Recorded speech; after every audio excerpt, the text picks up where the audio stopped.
ఓం శ్రీ గురుభ్యో నమః. ఓం గురవే సర్వలోకానాం విషజే భవరోగిణాం నిధయే సర్వవిద్యానాం దక్షిణామూర్తయే నమః. ఓం శ్రీ గురుభ్యో నమః. మనకి విద్యాప్రకాశనంద స్వామి ఒక మాట చెప్తాడు. చేతో భృంగ భ్రమశివుద భవ మరుభూమౌ విరసాయ పిబ పిబ గీతా మకరందం యదుపతి ముఖ కమల భవాఢ్యం. మనస్సు ఎలాంటిదంటే తుమ్మెద లాంటిది. అది అనేక చోట్ల ప్రయాణం చేస్తూ ఉంటుంది. మనస్సుని చాలా రకాలుగా చెప్పారు, ఒకే రకంగా చెప్పలేదు. మనస్సు కోతి అని, మనస్సు కుక్క అని, మనస్సు తుమ్మెద అని అనేక రకాలుగా మనస్సును చెప్పడం జరిగింది. అలాంటి ప్రయత్నంలోనే మనకి విద్యాప్రకాశనంద స్వామి చేతో భృంగ భ్రమసి వృధా భవమరుభూమౌ విరసాయ. భవము అంటే పుట్టుక. ఇది ఎలాంటిది అంటే మరుభూమి లాంటిది. అంటే కొన్ని భూముల్లో ఇత్తనం వేసినా కానీ మొలవు, అవి పెద్ద ప్రకాశాన్ని కూడా చెందవు. అలానే ఈ పుట్టుక సంబంధించినటువంటి ఈ ప్రపంచంలో నీవు ఎంత వెతుక్కున్నా కానీ దాని లోపల వచ్చేటటువంటి ఫలితం తక్కువ. మనకి ప్రహ్లాదుడు చెప్తాడు, మందార మకరంద మాధుర్యమునదేలు మధుపంబు పోవునే మదనములకు. మకరంద అయినటువంటి మందార పూలలో ఉండేటువంటి తేనెను తీసుకునేటువంటి తుమ్మిదిని వచ్చి ఉమ్మెత్త పూలల్లోకి పొమ్మంటే అది పోదు. అలానే ఈ ప్రపంచం మొత్తం ఉమ్మెత్త పూల లాంటి సారవిహీనమైనటువంటిది.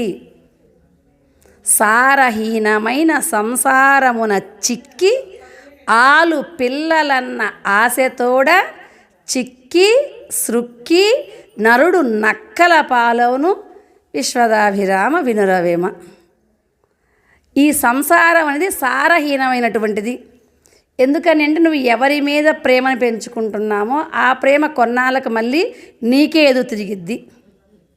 ఏ ప్రేమైనా సరే, భార్య ప్రేమైనా, పిల్లల ప్రేమైనా, భర్త ప్రేమైనా, ధనం మీద ఉన్నటువంటి ప్రేమైనా, శరీరం మీద ఉన్నటువంటి ప్రేమైనా సరే, ఏదైనా సరే కొద్ది రోజులు సహకారం వచ్చిద్ది, తరువాత అదే ఎదురిగిద్ది.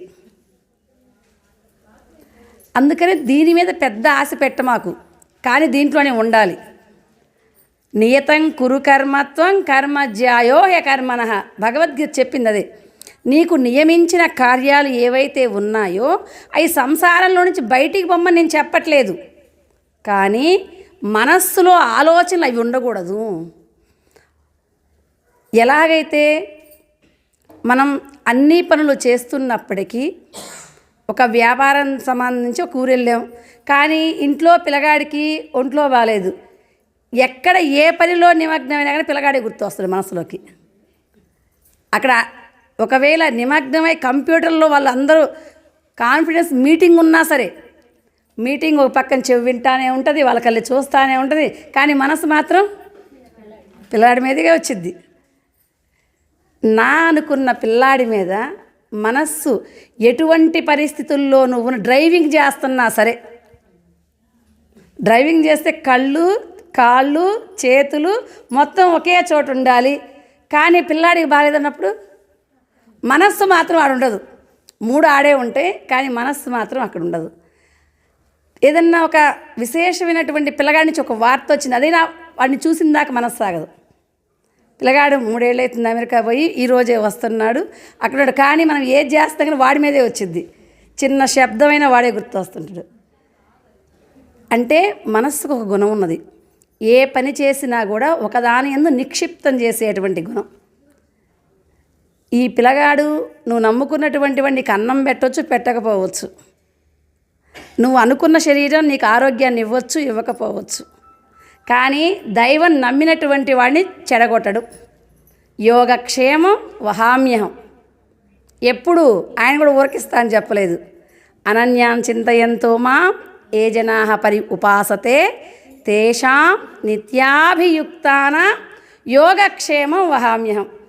ఎల్లప్పుడూ వాడికి ఏమేం కావాలో, ఏ సమయంలో కావాలో, ఏ వస్తువులు అవసరమో అవి నేనే ఇస్తా. కానీ ఊరికే మాత్రం ఇవ్వను. సతతము నా స్మరణ చేయగలిగితే, భజతాం, నన్ను భజించినట్లయితే, ఏదో మొక్కుబడిగా కాదు, చిత్తం శివుడి మీద, భక్తి చెప్పుల మీద అలా మొక్కుబడి పెడితే మళ్ళీ ఇవ్వను. భజతాం ప్రీతిపూర్వకం. ఎలాగైతే ఇష్టమైనటువంటి ఒక వ్యక్తిని కనపడంలోనే ఆ మనస్సు ఆ ద్రవించి ఆయన చూడంలోనే ఎట్లా అయితే నువ్వు హత్తుకోగలుగుతావో, అలానే భగవన్ నామస్మరణ చేసేటప్పుడు కూడా ఇంతకంటే అన్యం నాకు లేదు అని హత్తుకోగలగాలి. అలా గనక నువ్వు నా మందు మమేకం అయితే నీకు ఏ ఏ సమయాల్లో ఏ ఏ వస్తువులు కావాలో, ఎంతవరకు అవసరమో, ఎక్కడ కావాలో, ఒకవేళ గృహంలోనే ఉంటే అని అనుకుంటున్నామే, అడవుల్లో ఉన్నా పెడతా నేను. ఇక్కడే కాదు, ఎక్కడా నీకు అవకాశం లేక వేరే దేశం వెళ్ళి ఇబ్బంది పడేటువంటి సమయంలో కూడా నువ్వు నా భక్తుడివైతే అక్కడికి నీ సహాయం తీసుకొస్తాను నేను. వివేకానందుడు తీసుకొచ్చాడు. పోయే టికెట్ పోయింది. ఆ ఉన్నటువంటి ప్రాంతం మంది కాదు, ఉన్న భాష మంది కాదు. అయినా కానీ గురుదేవుడిని నమ్ముకున్నందుకు అక్కడ ఒక వ్యక్తిని తోడు చేశారు. అంటే ఎక్కడ నువ్వు ఏ పరిస్థితుల్లో ఉన్నా కూడా నేను సహాయాన్ని అందిస్తా అని చెప్తూ మనసా పరమాత్మ మనకు ఒక హామీ ఇచ్చాడు. పరమాత్మ ఇచ్చినటువంటి హామీ ఆయన నెరవేరుస్తాడు. కాబట్టి నువ్వు ఈ పుట్టుక అనేటువంటి ఈ శరీర భ్రాంతి మీద ఉండకు. భవములో ఉన్నటువంటి భూములు ఎలాంటివంటే ఉమ్మెత్త పూలకై పూసేటువంటివి. కానీ గీతా మకరందం అని ఒక అమృత సరస్సు ఉంది. పిబ పిబ గీతా మకరందం. దక్కడికి వెళ్ళి అక్కడ ఉన్నటువంటి మకరందాన్ని గ్రోలతా ఉండు. అది ఎక్కడి నుంచి వచ్చింది? యదుపతి ముఖ కమల భవాడ్యం.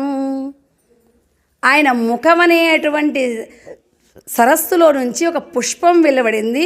దాని లోపల ఉన్నటువంటి ఏ కాస్త తేమిని తీసుకున్నా నీ జన్మ ధన్యం. కాబట్టి ఇక్కడ ఉన్నటువంటి విషయ వాంఛల మీద ఎక్కువగా పోరాడమాకు. మళ్ళీ పనులు చేయొద్దా? భగవద్గీత దాన్ని కూడా ఒప్పుకోలేదండి.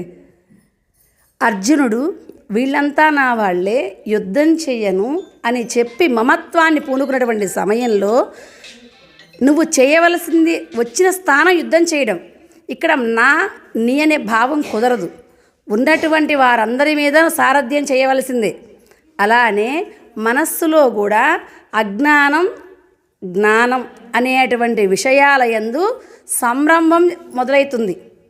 అటువంటి సమయంలో సాధకుడైనటువంటి వాడు ఎక్కడ ఊరుకుంటాడు అని చెప్పి గురువైనటువంటి మహాత్ముని మన దగ్గరకు పంపించి, భగవద్గీత అదే చెప్పింది, రోజు నిన్ను పఠించటం వల్ల నాకు వచ్చే లాభం ఏంటి? తేషాం సతతయుక్తానాం భజతాం ప్రీతిపూర్వకం దదామి బుద్ధియోగం తం ఏన మాం ఉపయాంతి తే. నీ బుద్ధిని పరమాత్మయందు సంయమనం చేసేటటువంటి విధానంగా పురోహితుడనేటువంటి గురువు గారిని నేను పంపిస్తా.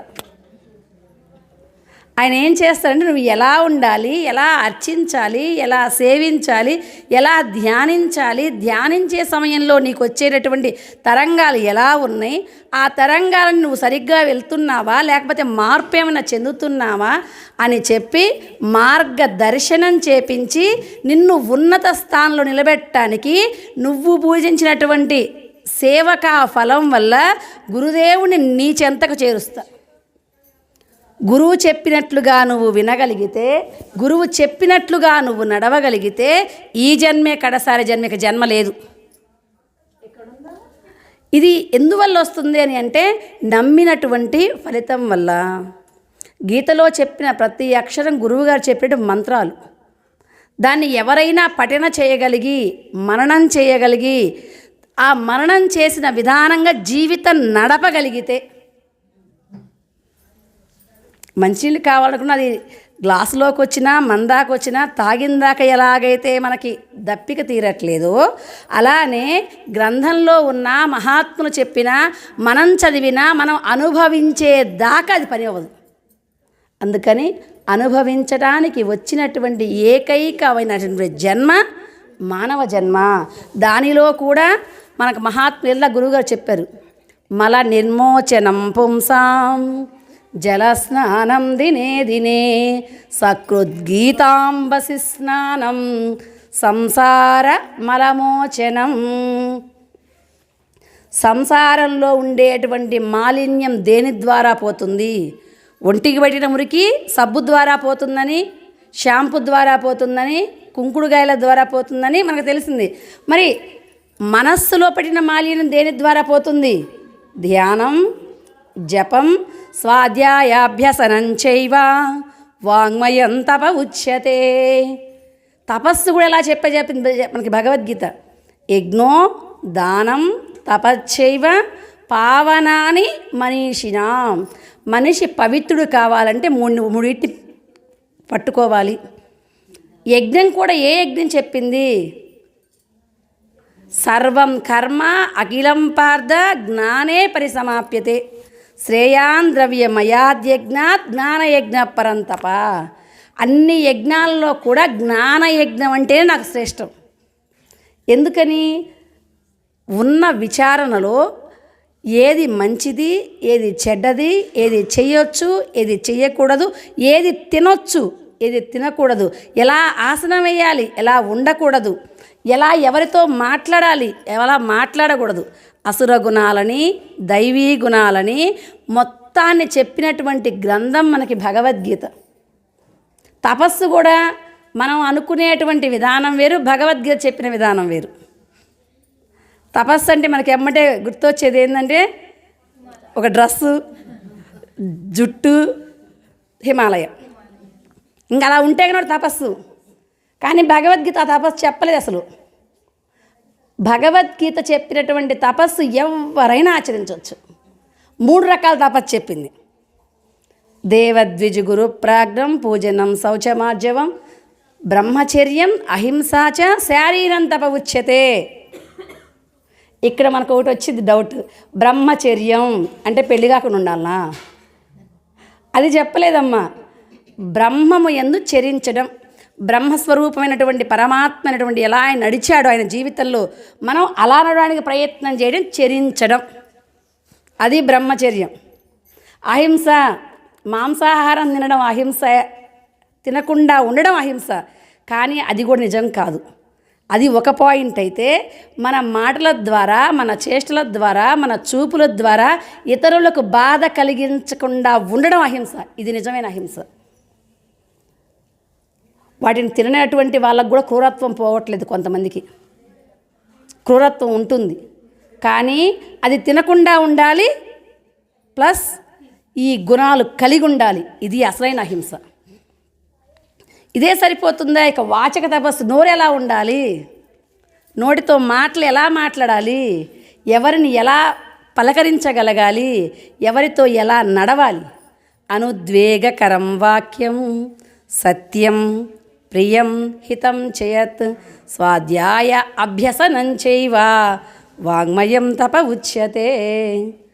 ఉద్వేగం కలిగేటువంటి మాటల్ని మన నోటి నుంచి రానియకూడదు. ఈ మాటలే కదా పరుష వాక్యాల వల్ల జనాలకి పిండేసినట్టుండేది గుండెలు. అలాంటి వాక్యాలు అసలు మాట్లాడకూడదు అని ఇదొకటి. ఇంకా విశేషంగా మన ప్రసాద సౌమ్యత్వం మౌనం ఆత్మవినిగ్రహ. మన ప్రసాద సౌమ్యత్వం మౌనం ఆత్మవినిగ్రహ. ఇంకోటి ఉంటుంది మానస తప ఉచ్యతే. అదైతే పదం రాలేదు. అయితే ఇలాంటివి కలిగింది తపస్సు అని చెప్పింది. దానాలు కూడా చెప్పింది, ఎలా చేయాలో, ఎందుకు చేయాలో కూడా చెప్పింది. దానం ఎలా చేయాలో చెప్పింది ఒక విషయం అయితే, ఎందుకు చేయాలో చెప్పింది భగవద్గీత.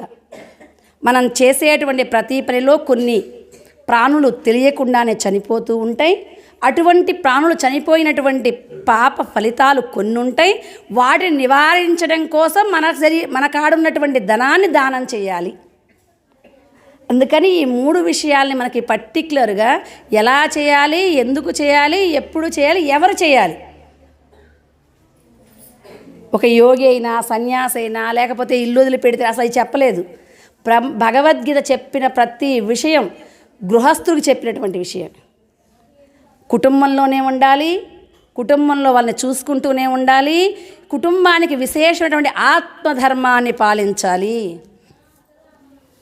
లోపల ఉన్నటువంటి ఈశ్వరుడి కోసం నీ ప్రయాణం ఎంతసేపు జరుగుతుంది, ఎలా జరుగుతుంది, ఆ జరిగే ప్రయత్నం నీకు అవాంతరాలేంటి అనేటువంటి విషయాలని మనకి భగవద్గీత చక్కగా చెప్పింది. కాబట్టి అటువంటి భగవద్గీత చెప్పిందమ్మ గురువు అవసరమని కూడా ఒక గురువుని ఆశ్రయించి ఆ మార్గంలో మనం అందరం ఉండి తరించవలసిందిగా కోరుకుంటూ ఓం తత్సత్.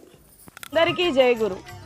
మరిన్ని ఆధ్యాత్మిక రహస్యాల కోసం అచల బోధ, ఆత్మబోధ, భగవద్గీత, అలాగే పండుగల్లో దాగిన అర్థాలు, అంతరార్థాల కోసం మరియు యోగము, ధ్యానము మొదలైన అనేక ఆధ్యాత్మిక తెలుగు ప్రవచనాల కోసం క్రింద ఉన్నటువంటి రెడ్ కలర్ సబ్స్క్రైబ్ బటన్ను క్లిక్ చేయండి. అలాగే ప్రక్కనే ఉన్నటువంటి గంట సింబల్ను నొక్కండి. అలాగే ఈ వీడియో మీకు నచ్చినట్లయితే లైక్ చేయండి మరియు షేర్ చేయండి. జై గురు.